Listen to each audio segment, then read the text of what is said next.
Welcome to the Nightly News Podcast. We are so fortunate to be joined today by the Vice President of Academic Affairs of Central Penn College, Dr. Linda Fedrizzi-Williams. Linda, thank you very much for joining us today. What's up, guys? I'm excited to be here. This is awesome. Also joined by one of our Nightly News club members, Lawrence Wilson. Lawrence, how's it going? Outstanding. It's been a little while since we've heard you on the podcast. It's been quite a while, but it's great to be back. Well, you have no idea how much but many of our students look up to you as sort of a mentor, and you were actually one of the original members of the Nightly News. You know, this is so awesome because not only to be back and to be back with the club, but also to start out with such a great interviewee, and right here at our news studios. This is awesome.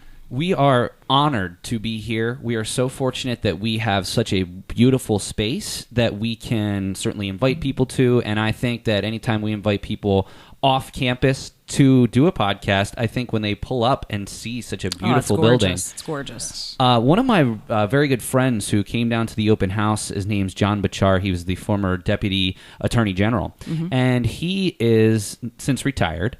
And he actually is going to be on the show here shortly. But he came to the open house and he was just enamored with this building, and the fact that there's 200 years of history in this house. And I've actually spoken to President Milano about this too, and the story of how the Boyer House came to be, and how Central Penn College got to be on this property certainly is an amazing one that we would like to tell sometime. Yeah, stay tuned for that one. Well, obviously you're an extraordinarily busy person here on campus, so we want to get right down to it. Sure. We have two really kind of separate segments, and the first one is obviously I'm in communications. You were previously in communications. Mm-hmm. I'd really like to talk about the state of communications in today's day and age.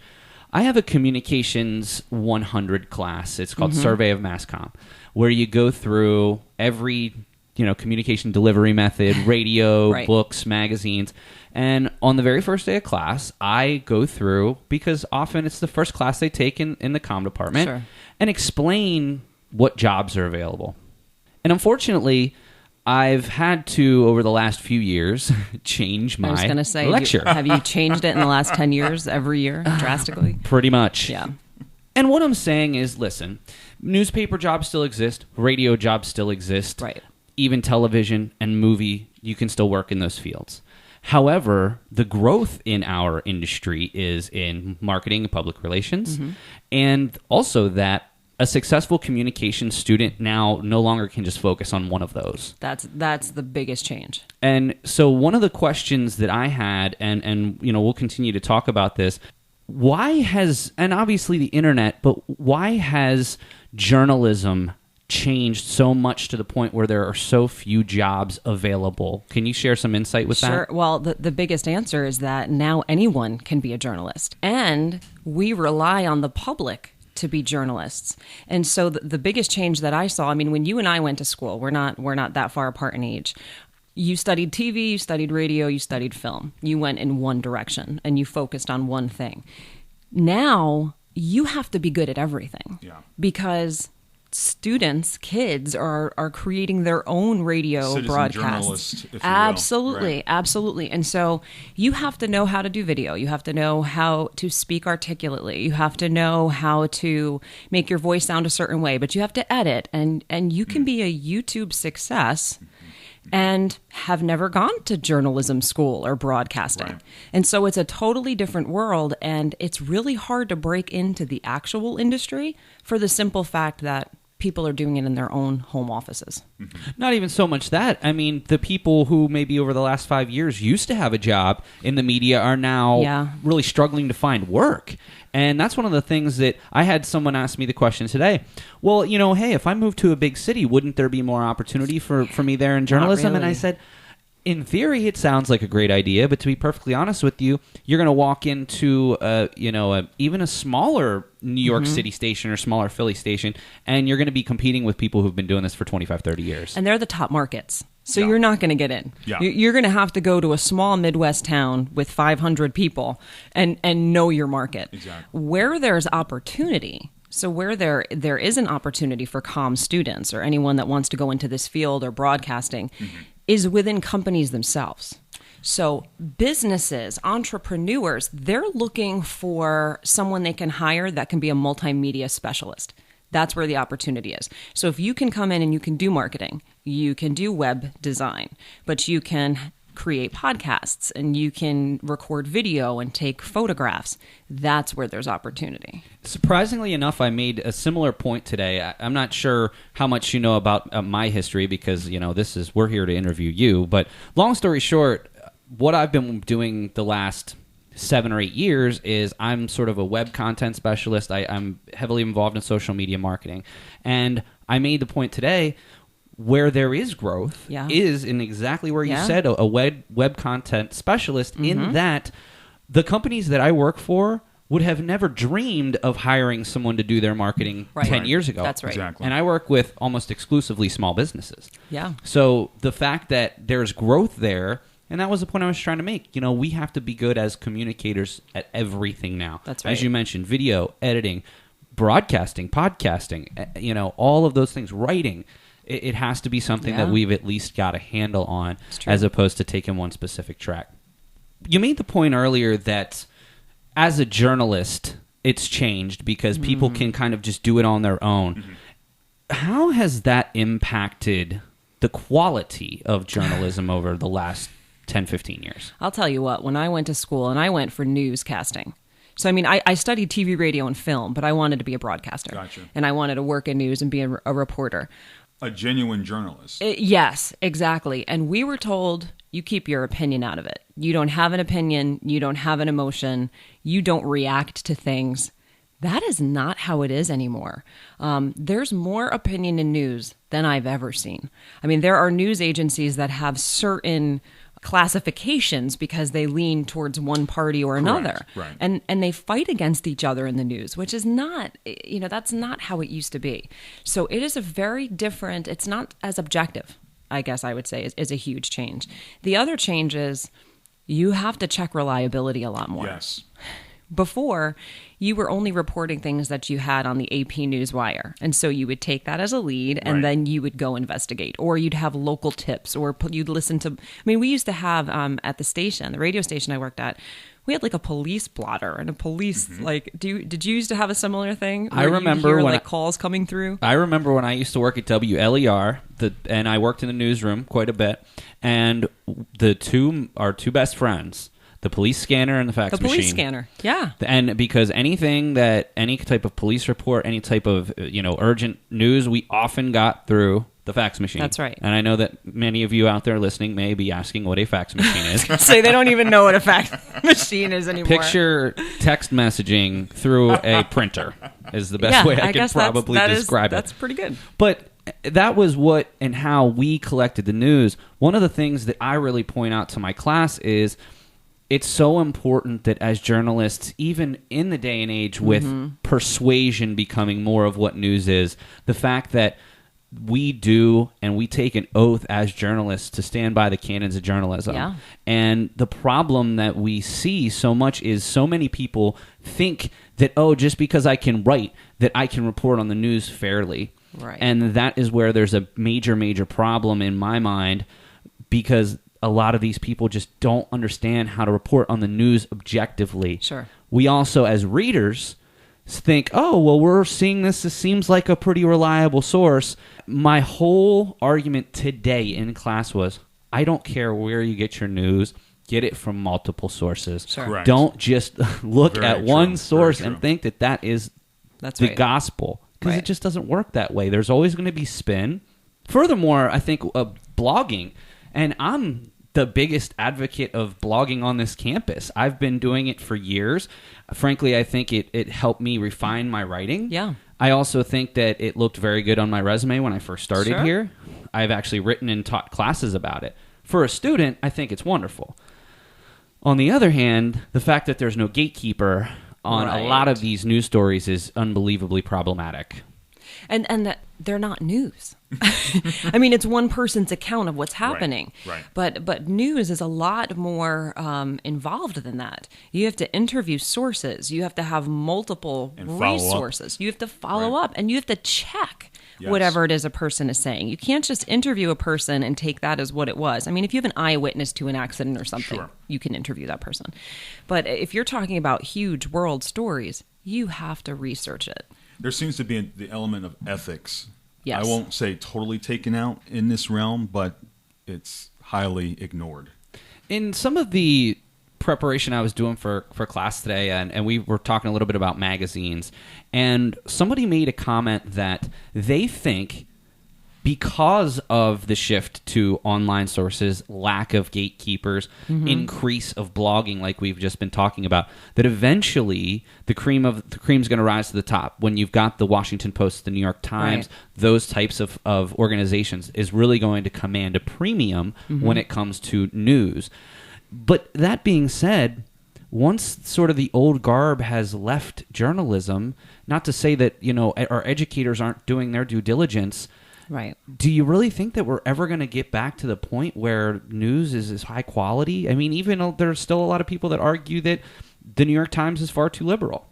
Well, so it's relative, right? Like, I mean, when we were growing up, I know my parents didn't understand rap music, and I loved rap music, and they were like, what's happening to music these days, right?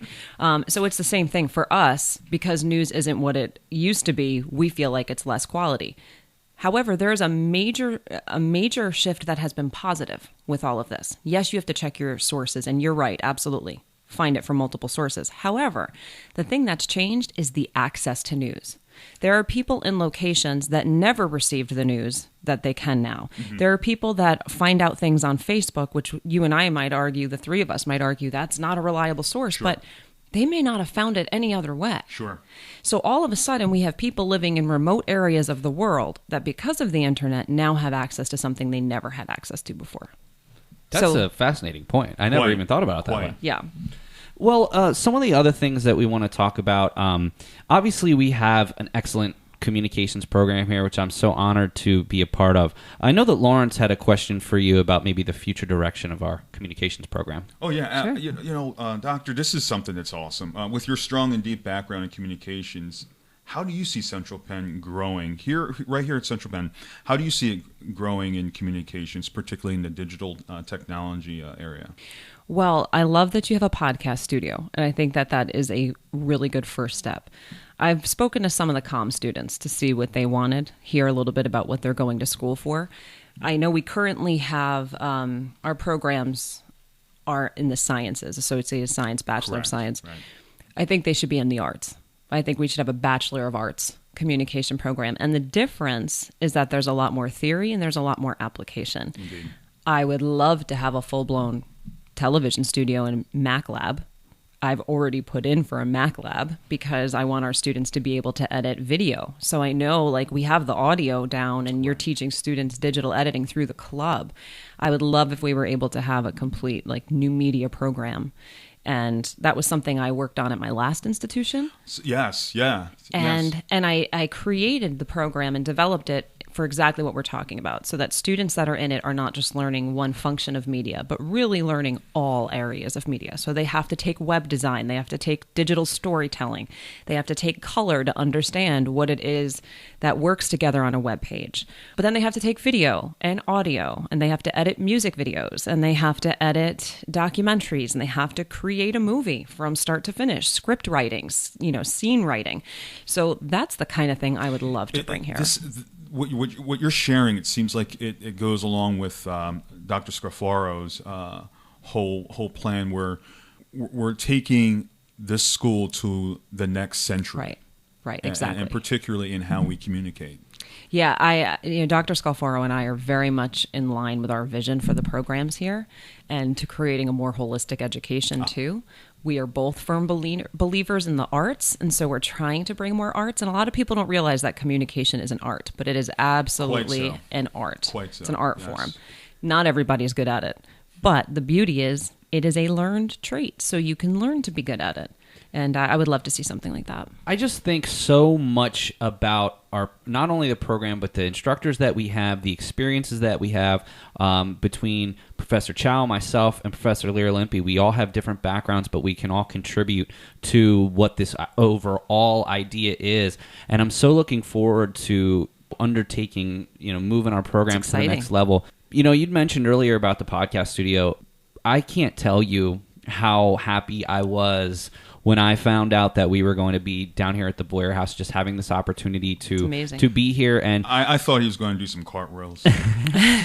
He probably did secretly. It had been so long since we'd proposed this, and it had been so long since, even when we got approved, and even when we had the equipment, it was finding space. So there was just a couple roadblocks that once I had a little patience, which is something I'm learning as I get older. Didn't have it 10 years ago. My mom would tell you the same thing. Something I've gotten much, much better at is having a little bit more patience. But, I just waited, and all of our hard work has really paid off.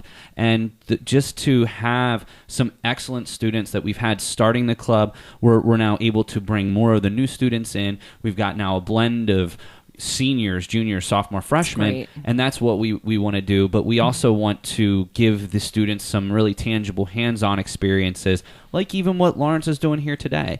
Just being on a couple of podcasts, getting to sit in with people who've done this professionally, like you and I think it's extraordinarily valuable. I agree. This is awesome. Just this opportunity is awesome. Dr. Linda Fedrizzi, thank you very much for joining us. We're going to come back with another segment, so stay tuned, and we'll be right back with some more ideas about Dr. Linda Fedrizzi-Williams' vision for the future here at Central Penn. Hi, this is Kim Bateman, the LMS Administrator at Central Penn College. Thank you for listening to the Nightly News. All right, we are back with Lawrence Wilson. Lawrence, thank you for joining us today. This is a great time. And Dr. Linda Fedrizzi-Williams, thank you very much for taking time out of your extraordinarily busy schedule. Happy to be here. One of the things that obviously we would be remiss if we did not talk about is your background and how you transitioned from being an on-the-air broadcaster to working in higher education. Can you just share with us because obviously this is something you're passionate about. Can you just share with us, what was that idea in your mind, or what happened, or was there something that happened that said, you know what, this is my calling, not necessarily being a broadcaster? It's a very good question. So I originally went to school for television. So that was my plan, was to be on TV. And I was a reporter for a little while. I interned at NBC News and was on the air there for a little while. And you still survived. And I still, being in Manhattan? Oh, I thought you meant being in Manhattan. I'm like, it's not that bad. I survived. And I liked TV, but I was going to school. I was open to anything. And when I graduated, our school used to send out resumes to different media places if you were a comm major. Sure. And they sent my resume to a radio station, local radio station, number one in the area, 40,000 watt, which was the most that you can have. And I got a call maybe a week after graduation asking if I wanted to apply for this job to be a morning show co-host. And I thought, well, I never thought about radio, but sure, I'll try.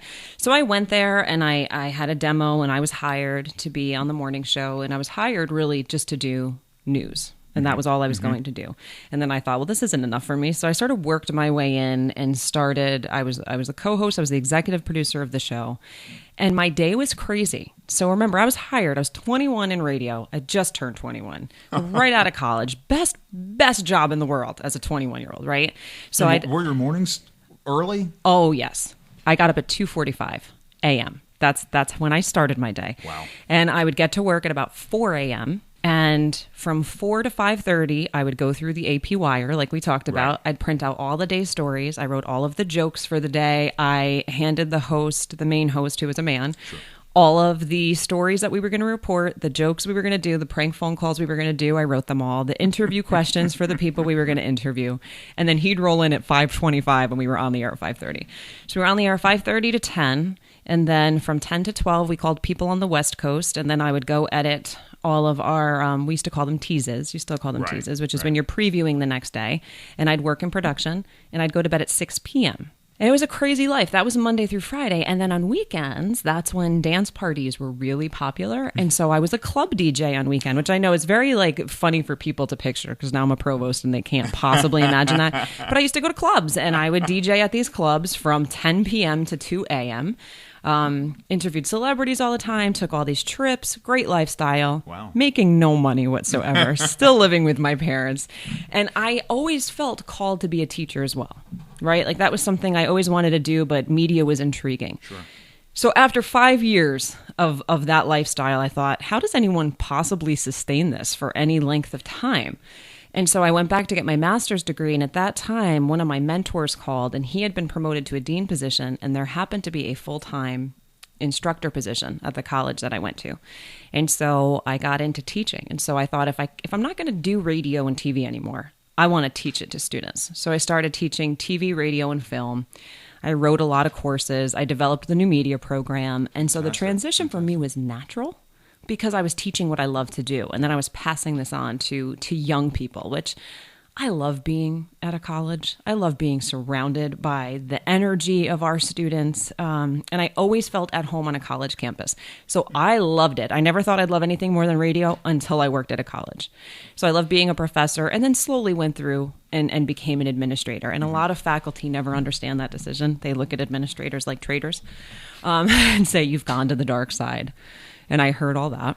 I think you're far too modest. You were a professor for 11 years. Yes, I was a professor for 11 years. It wasn't like overnight that I went into administration. Right. Also department chair, also vice president of liberal arts. I mean, you're a little too modest. Well, and I appreciate that. I'm trying to save time too, but I never stopped teaching when I was AVP for liberal arts because I loved being around students.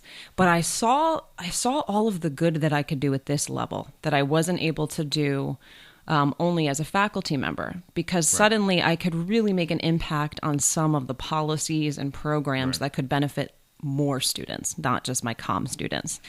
So that's why. In a way, it sounds, in a way, if you can forgive the analogy, but it's almost like you went to the moon. Yeah. And now that you're back, you're training the astronauts for the next generation to go to the moon. Yeah, very much. Yeah. Very much like that. That's amazing. Yeah. Now I really wanted to ask a question. It's so crazy. Pretty much how you described is kind of what I went through. Now, you certainly had a much higher marquee of a position in broadcasting, but I went to school with the desire to be on the radio. It's all I've ever wanted in my life.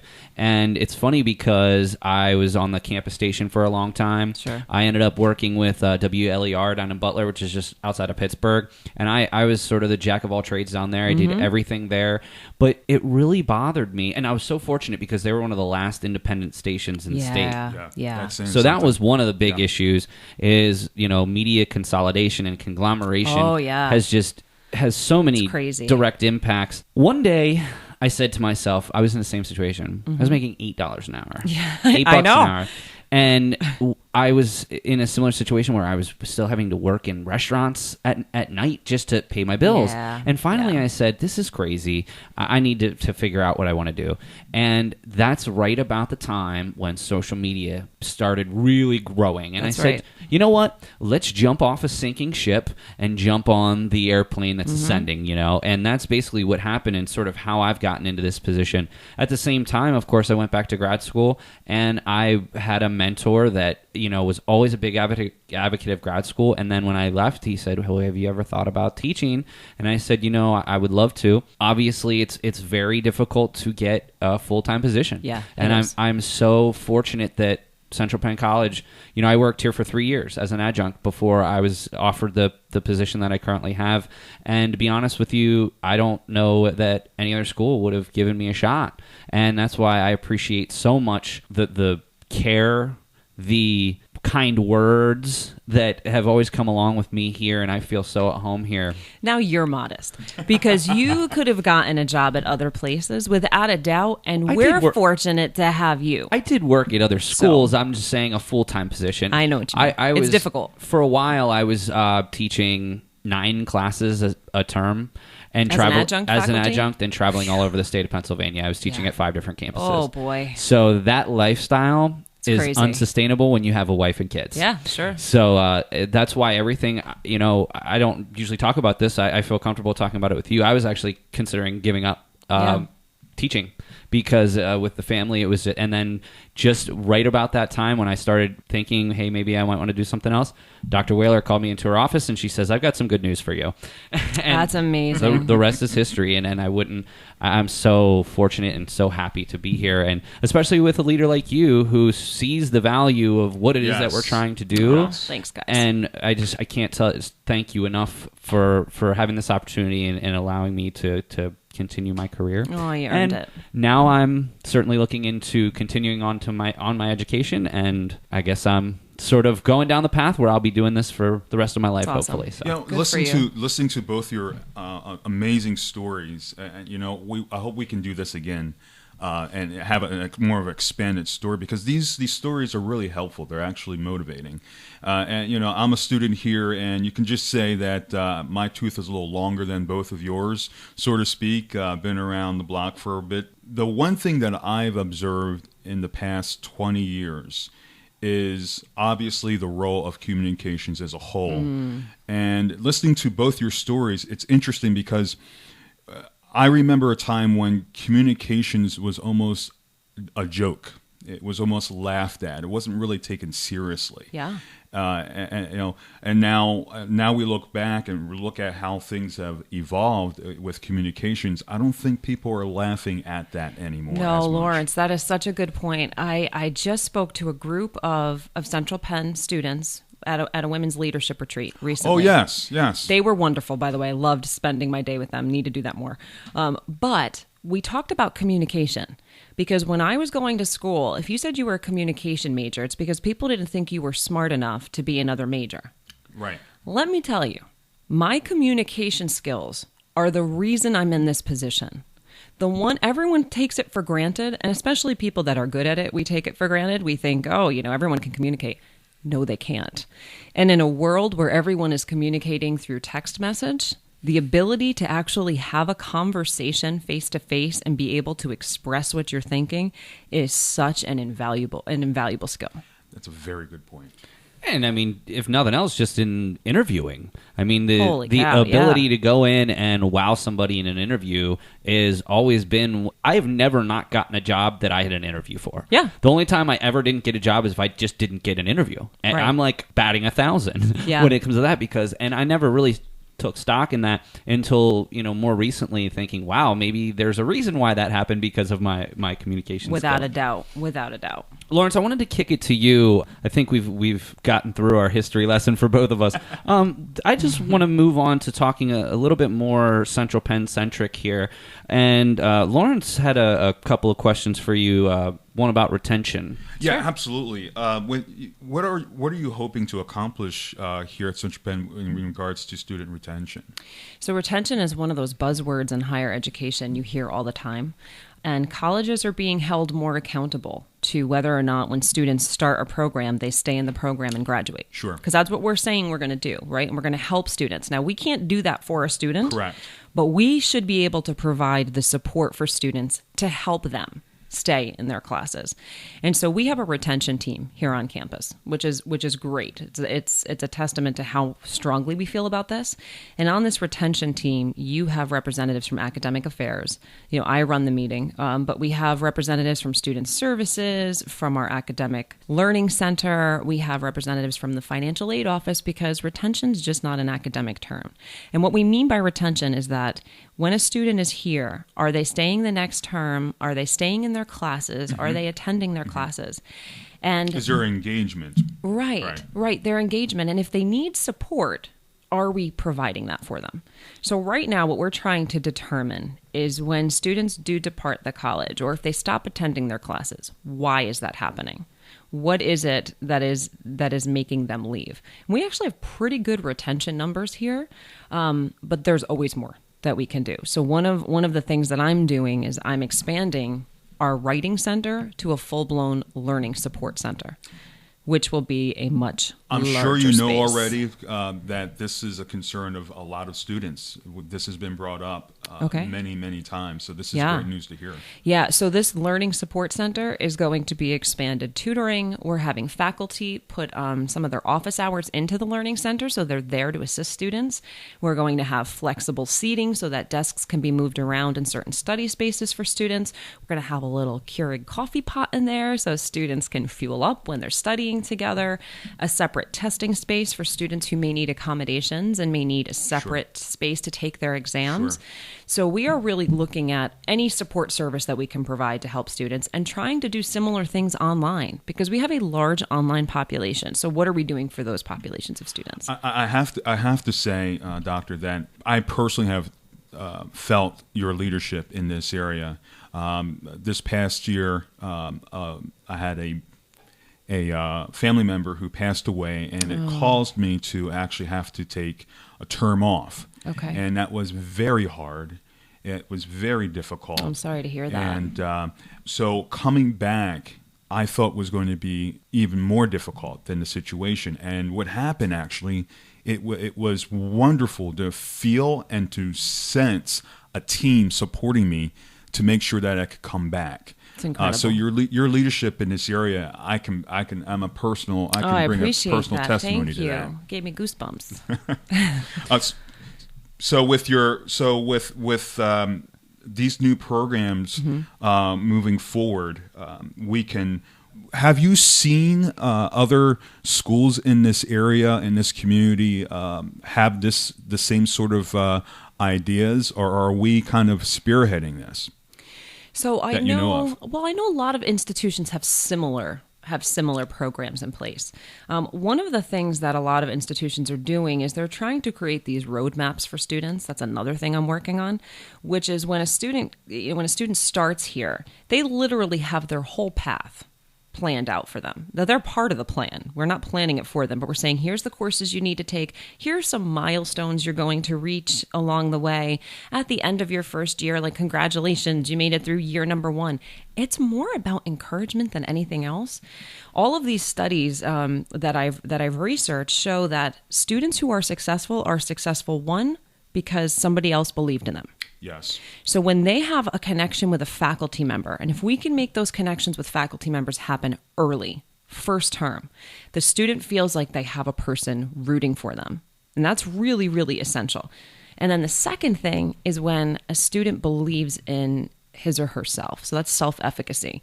And we need to let students know that they have what it takes to be successful. So we have to work on some of those self-confidence skills right from the start. I have an interesting background, an interesting story for when I first started. When I went to Slippery Rock University, I was a computer science major. And when I went there, I thought, hey, this sounds like a great idea. Computers are huge. They're growing. I'm going to have a great job. And then I realized there was an immense amount of math. Not the biggest fan of math. Nobody told you that. But no, it's just being on computers. Yeah. So fortunately, I was actually going to minor in communications. So my first year, I'd already had a couple comm classes. It was perfect. I enjoyed those classes. I switched over. But I had a really tough time. Mm-hmm. And it was one gentleman who I still talk to this day, named Professor James Laux. He was my advisor, and he was the person that really was that person to me. Believed in me, always was. I remember the first time I took his class. The whole class really did not do very well on a test, and instead of going and barreling through and getting to the material that he wanted to get to, he asked the class, hey, what happened? Why are we not doing well on this test? I raised my hand. I was having some personal problems at the time, and he actually took time out of his day to, once a week, we would have a meeting, and he set me up with a study schedule. He was just, even if it was just remarkable, come in, talk to me about it. And you know what? That has rubbed off on me. And I feel so fortunate. I just won and I'm not bragging or anything, but I won Faculty Member of the Quarter. And it was so amazing that it's almost come full circle. It's amazing. And part of the reason is because of what lengths I go to with advising. Yeah. And I've had countless students say to me that because I am there to support them, and if they ever need anything they can ask, that was really, for some of them, it was the difference between That's right. staying in school and leaving school. And it really means a lot to me. And I every once in a while, when I think about Dr. Laux, I'll shoot him an email. He's getting close to retiring, but I sent him an email not long ago, and I just keep him up to date with what I'm up to. And he's probably so proud. He couldn't be more proud. He's one of the nicest people too I've ever met, and like I said, we still chat. I wish we were closer because I'd take him out to eat every once in a while. Doctor, with as you're sharing about some of the goals in regards to student retention, it's interesting to hear from you, or rather not hear from you, program, but more personal. Oh, absolutely. That's amazing. It's about support. We have phenomenal faculty. Yes, we yes, do. yes. I mean, we have phenomenal faculty that have worked in their fields, that know the ins and outs of their industries, that are more professionally developed. I mean, we offer so many workshops here, and full-time faculty do not have to attend all of them. I am always shocked at how many faculty attend just because they want to know more. Like, it's truly remarkable, right? So we have that going for us.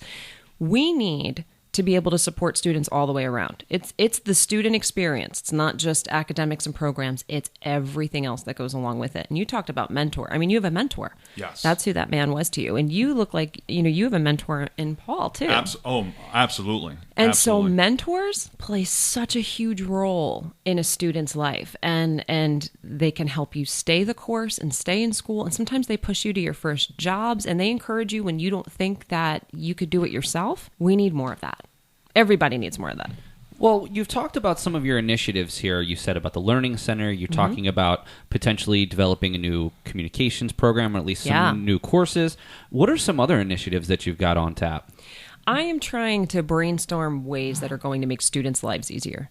And we have students that come here from all different backgrounds, all different workloads. Many of our students work full-time. Some work part-time. I am a big fan of flexible scheduling. We don't have a whole lot of that here yet. We're getting better. Like, we offer a blended, so we have evening courses that are blended. We have a lot of online courses, and then we have, Tuesday through Friday, 4 days a week, and that's difficult for a working student. I think that there are a lot of creative options that we can get in with scheduling that's going to make students' lives easier. From my perspective, just to maybe give you some feedback on that, one of the things that I've found, and this is probably something that you deal with on a daily basis, is a lot of our students that come to the campus do so because they don't want to take classes online. And then when scheduling time rolls around and there's a class they need, but it's only offered online, they might struggle. Yeah. Is there going to be a way around this at some point? I've already started working on this with Dean Vicklis with our business program, because our business program is our largest program. And I agree with you. I think that students prefer courses in certain platforms, and we shouldn't force them to take one in a platform they're not comfortable with. And it's all about course rotation. And so once these academic roadmaps are done that can tell students what courses they need to take and when they need to take them, our schedules, so when you're registering for class, you should be able to see an entire year out of what courses we are going to offer and when. So if you can see, and you know that you're a daytime student and you only want to take daytime courses, you will be able to look over the course of the next year and plan out what courses you plan on taking when. That would make advising so much. I'm working on it, Paul. No, I know. Give me some time. But hey, to be perfectly honest with you, you have done just an unbelievable job in the short time that you've been here. Yes. So I'm just trying to get some feedback from some of the students that ask me questions. So I'll make sure to send them to the podcast instead of just repeating what you said. And when students have suggestions, bring that to me. I would love to hear that. I mean, I know that the president is really good when a student submits a virtual comment or even a comment in the comment box. She makes it a point to address the comment. And if it's something about academics that students want to know or suggest, when they put them in there, she does forward them to me. And I appreciate that because I want to hear what students have to say. So yes, go to the virtual comment box. All right, listeners, you heard that. Lawrence, are you going after this podcast? I'm going to know it's you. My final question for you is: you have a skill set in administration and a skill set in communications. such as radio, WSPK, I believe, is your history you there. Did your research. And yeah. organizational K104. communication. Yes. If you were to do a common hour here on campus, what would one of those common hours be titled, and what would you discuss? Oh, Lawrence, you're tricky. What's your major? Are you a business major? I am a business major. You just like communication? Like you just enjoy this? I'm actually, I studying in human resources and public relations. Oh, okay. That makes sense. I've gotten Lawrence into a few comm classes for his elective, so I think he's going to be very well-rounded when he's done. I love it. So there's a few things that really interest me that I like to pass on to students. I would say one of them, probably one that's really close to my heart, is leadership skills and developing leaders, and particularly women leaders. I feel like women don't necessarily have the level of support that they need all the time. And my dissertation was actually on mothers as leaders. And it was college presidents who were mothers, which there aren't a whole lot of them. And so I did a lot of research on that and have advice for women about how to balance their lives. Work-life balance is another topic that I would love to talk about, because as college students, you're all juggling an awful lot. Sure. A lot of you have families. Even if you don't have families, like spouses or children, right. You have friends, you have jobs, you have clubs that you're part of, you have schoolwork, and it is very difficult to balance all of that. And one of the biggest struggles that people have in this world are balancing their life, their personal life, and their jobs. And then when you throw in your academics, it's really difficult. So I'd love to talk about that too.